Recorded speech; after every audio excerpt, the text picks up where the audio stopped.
Okay, there are some startling new statistics out today about home sales in Manhattan. Properties are being listed at lower than market value, listing with the biggest discounts in 9 years, and some units are spending more time on the market. Meanwhile, sales of new homes missed estimates in May, falling to a 5-month low despite lower mortgage rates. So what's going on? Joining us now, our good friend Frederick Peters, CEO of Warburg Realty in New York. Hey, Frederick. Hi. Well, let's start with New York. Tell us what's happening in the city. And then, of course, our question is always, we want to cater to all of our viewers, and is what is happening here in New York City a microcosm of what's happening across the U.S.?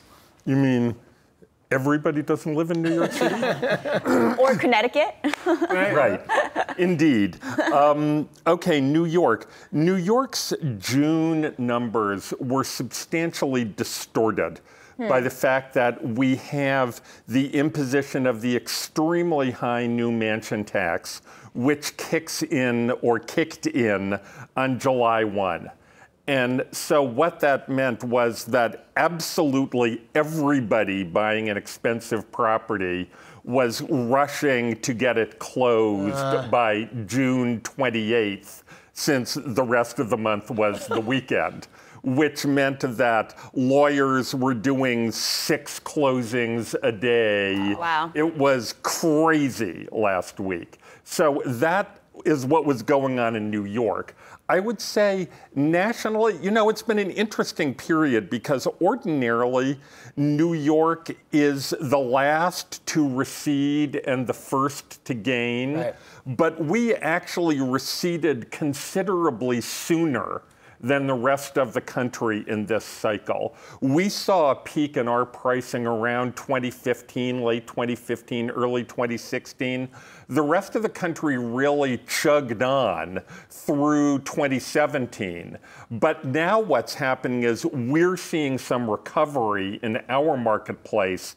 The rest of the country actually is still in that period in which sellers are adjusting to new price realities in order to be able to move their product. And to be clear, is this happening in New York in terms of both buying and renting?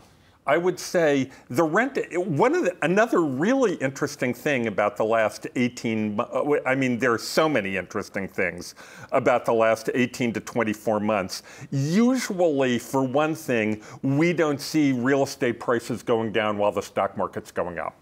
That's really been unusual. Another very unusual experience we've had is that usually the sales market and the rental market function in counterpoise to one another. This time, both went down.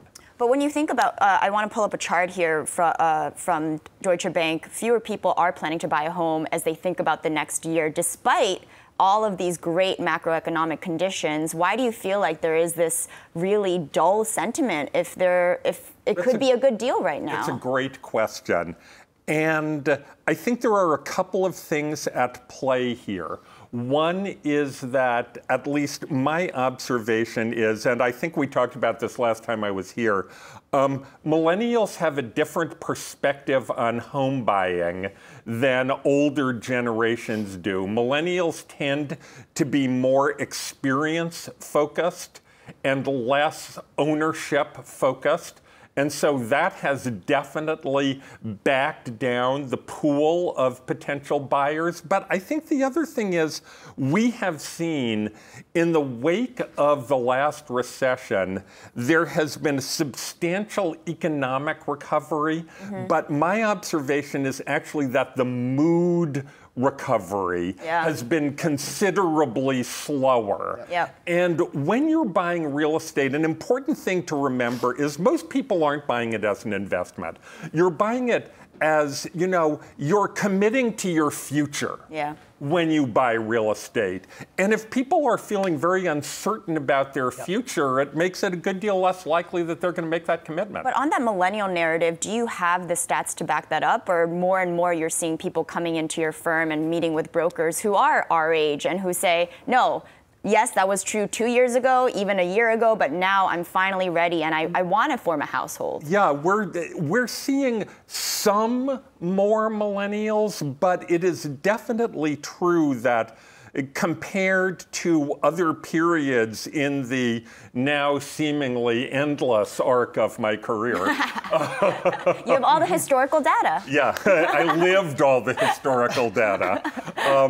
But it's definitely true that the younger demographic is more rental focused, even when they're making good money. That's fair. Than they were 20 years ago. Now, I would also suspect, though, that like most things and like most trends that we hear big blanket statements about, the truth lies somewhere in the middle. That is, yes, fewer millennials might want to own a home, but it isn't the case that none do. And the friends I have here in New York City, at least, who did finally go and buy, it's mostly because many of them said the same thing to me. They said, I'm sick of paying rent to someone else and feeling like I'm beholden to someone else. So it is, like you said, it's more of a sentiment thing of just wanting to no longer be squatting somewhere that you don't own, wanting to feel like I'm actually owning this place. Well, but I think to Frederick's point about it, people don't assume that buying a home is an investment anymore. They don't see it as a primary investment. I do think that changes the calculus, right? Yep.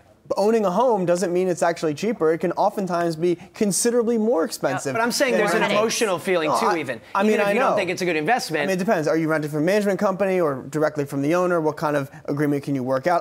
All the life stability things that come with owning a home are positive, but if you don't believe for sure the asset's going to appreciate in value, it's certainly a considerable. And I think that's become a real consideration. Yeah. I do think I try to make the point to people that homeownership isn't just about investment.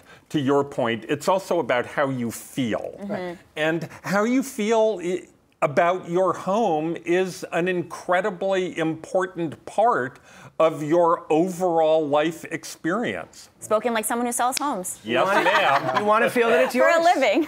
Maybe I'll sell homes. All right, Frederick, thanks so much. Thank you. That's Frederick Peters of Warburg. Thanks for joining us.